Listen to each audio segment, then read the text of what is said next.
let's talk about teams that have had a really good offseason. Teams that I like, that I go, wow, hey, well done. We'll start with team number 1. It's the Miami Dolphins. By the way, this is in no particular order. These are just teams that I like. I think the Miami Dolphins have had a really good offseason. They brought in a new head coach, Mike McDaniel. He's a great offensive mind. He's quirky. He's entertaining. He likes their quarterback, Tua. And I think he's going to use the pieces they have in Miami really, really effectively. So they got a new head coach. They traded for superstar receiver Tyreek Hill. They signed running back Chase Edmonds, and now they've got a dynamic duo at receiver, Tyreek Hill and Jalen Waddle. That is incredible speed. What they are going to do running after the catch is going to be incredible. I just want to see Tua throw shallow crossers all day. 5-yard underneath routes to Tyreek Hill or Jalen Waddle all day. Let him run after the catch. It'll be incredible. But what Miami did by adding Tyreek Hill and a coach who I respect on the offensive side of the football is really make them must-watch television. I was not interested in Miami. I was like, they just. I like Jalen Waddle, but Tua's not interesting, and we'll see what happens. Then they added Tyreek Hill. Then they added Mike McDaniel, and I was like, okay, wow.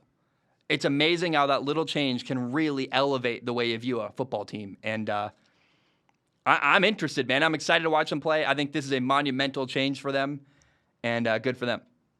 They've had a good offseason. The Denver Broncos have also had a good offseason. They brought in a new head coach, Nathaniel Hackett. And then the headline story for Denver is they traded for superstar quarterback Russell Wilson. How can you trade for Russell Wilson and not call that an incredible offseason? Good for them. That's a monumental move. The foundation of your football team has been forever changed. You now finally have the quarterback you've been waiting for since Peyton Manning left. And I really believe one of the best things about this move is not only that I think Denver's going to win a lot from it and be way more entertaining and more interesting and there's excitement now in Denver that hasn't been for a while. But also, you're going to see young star players emerge. People that think of receivers, Jerry Jeudy and Cortland Sutton. People around the league don't even understand how good they are because they've had Teddy Bridgewater throwing them the football, Joe Flacco throwing them the football. I am telling you now, just wait and see how good Jerry Jeudy looks when he's got Russ throwing him the football. It's going to be awesome. Great offseason for Denver.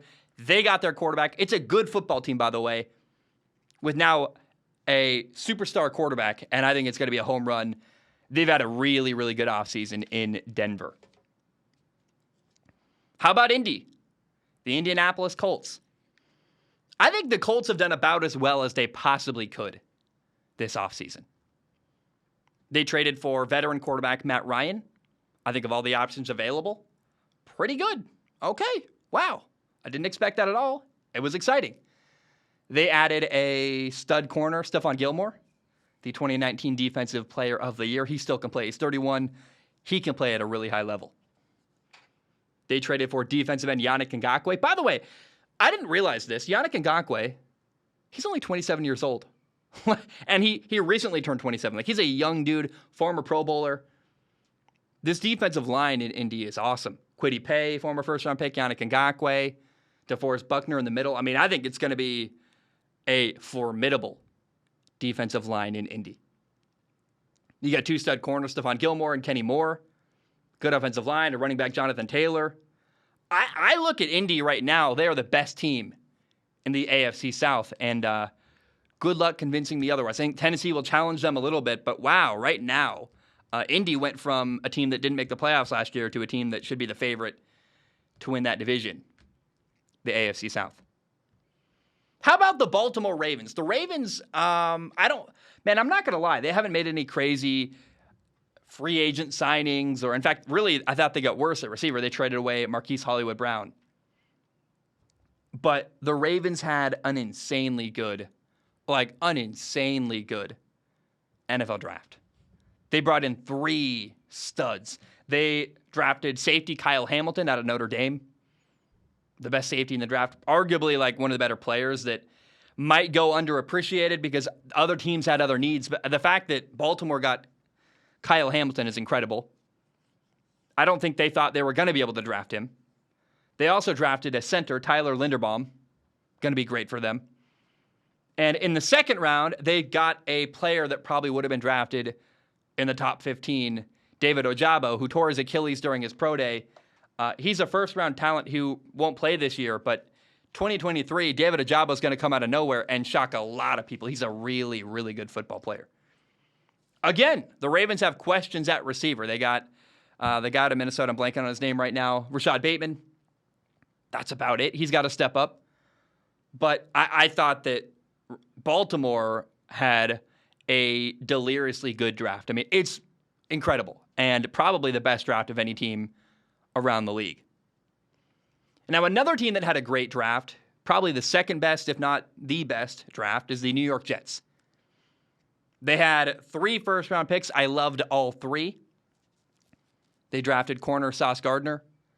They drafted wide receiver Garrett Wilson. It's going to be fun to watch Zach Wilson throw to Garrett Wilson. And they got an edge rusher, Jermaine Johnson. On top of that, in free agency, the Jets added DJ Reed, a corner, a safety, Jordan Whitehead, and a tight end, CJ Uzomah. Now, look, all of this really depends on, these moves sound good on paper, and I really like them. Your second-year quarterback, Zach Wilson, has to play well, or else it isn't going to matter at all. But you can't deny that the New York Jets are way, way, way better than they were in January. Good for the Jets. They've had a really, really good off season. The Chargers have had a really good off season. I think they made 3 moves that were massive. Like, massive. There's not a ton. Like, the Jets brought in a lot of new talent. I don't think the Chargers had to do very much to get way better, but they made 3 moves. Here are the 3 moves the Chargers made that I love. They traded for pass rusher Khalil Mack. Wow. Okay. Suddenly, Khalil Mack is reunited with Brandon Staley, his former coach. Going to be awesome in L.A. Another way they made their defense better, they signed corner J.C. Jackson. Terrifying. Maybe the best corner in the NFL. He's at least top 5. Then in the draft, they got a new guard on their offensive line, Zion Johnson.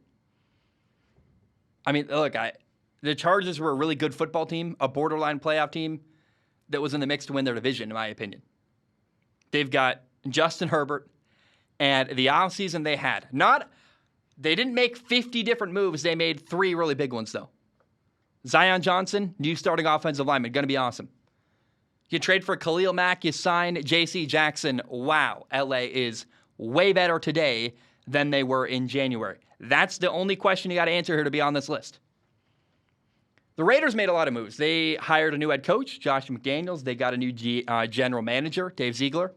Ziegler, however you say it. I don't know. They also traded for wide receiver Devontae Adams. That's going to be monumental, watching Devontae Adams play with Raiders quarterback, his former teammate in college, Derek Carr. That's going to be fun. And they added an edge rusher, Chandler Jones, off the edge. I'm excited about the Raiders. I think the Raiders got better.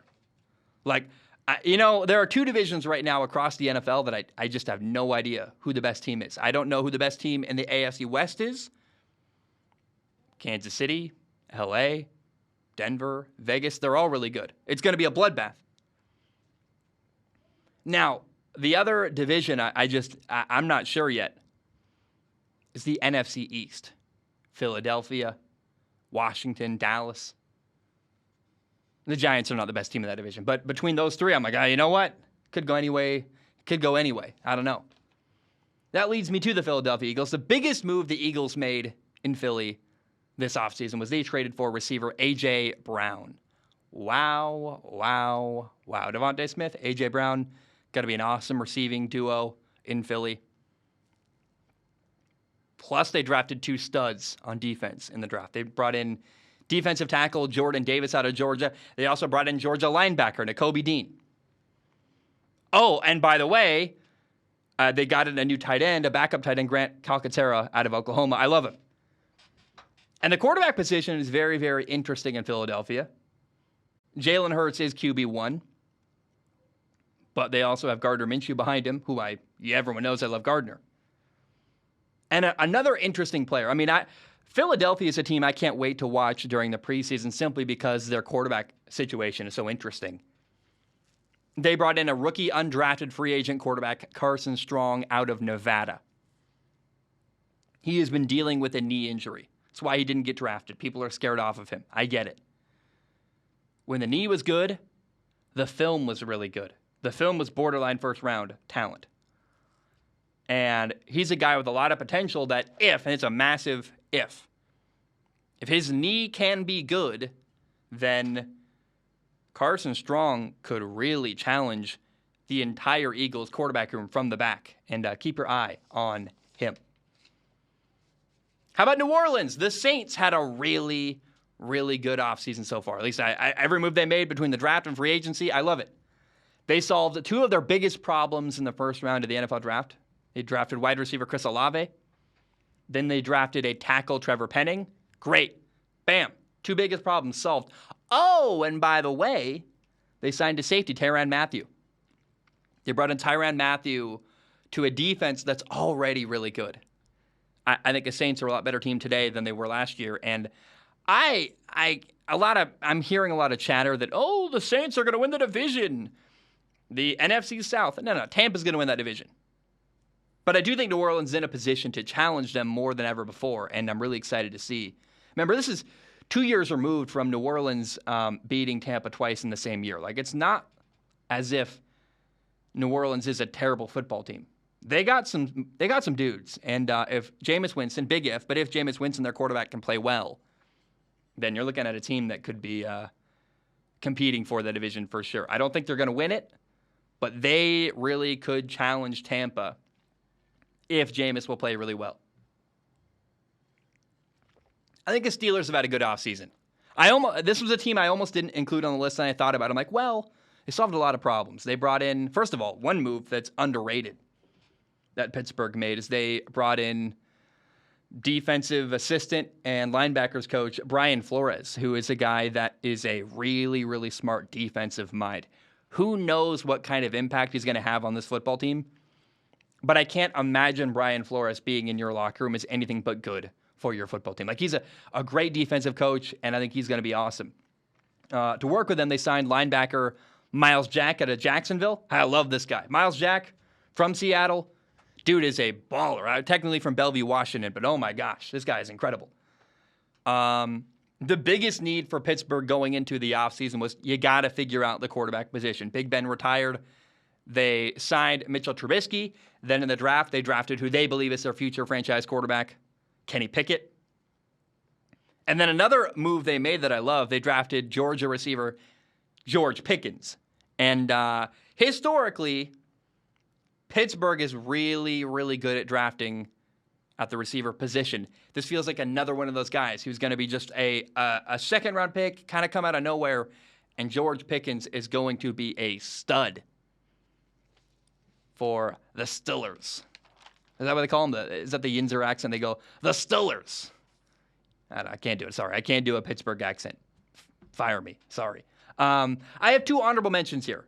Two teams that I think have had good off seasons, but I'm not. One is better than the other. We'll start with the better one. So I feel weird saying the Lions have had a good offseason. The Detroit Lions, I thought, have had a good offseason for one reason.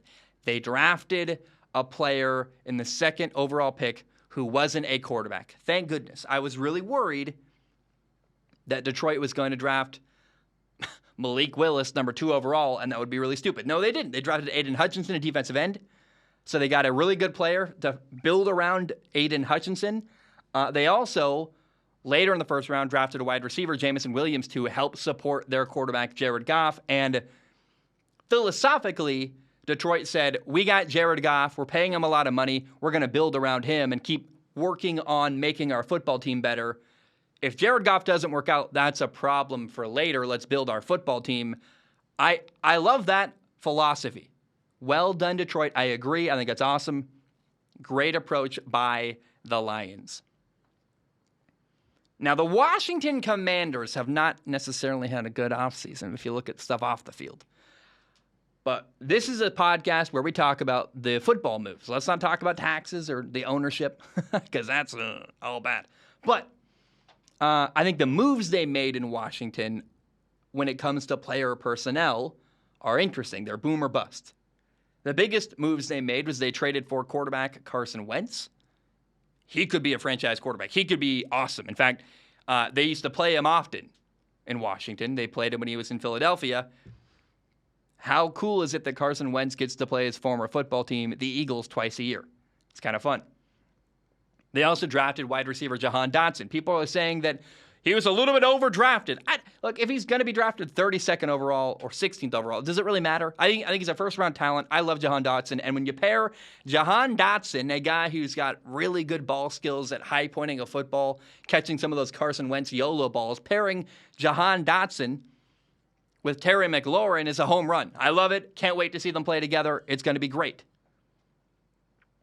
Oh, and there's another small move that Washington made. They drafted in the 5th round a quarterback that I call quarterback insurance, Sam Howell. If Carson Wentz does not become and develop into your franchise quarterback, Sam Howell is a really talented quarterback who at one point was viewed as the best quarterback in this draft class and was a first-round pick. So I think he's a first-round talent in the 5th round at quarterback. Well done by Washington. I think when it comes to some of the moves they've made, Washington has potential to have a really good offseason.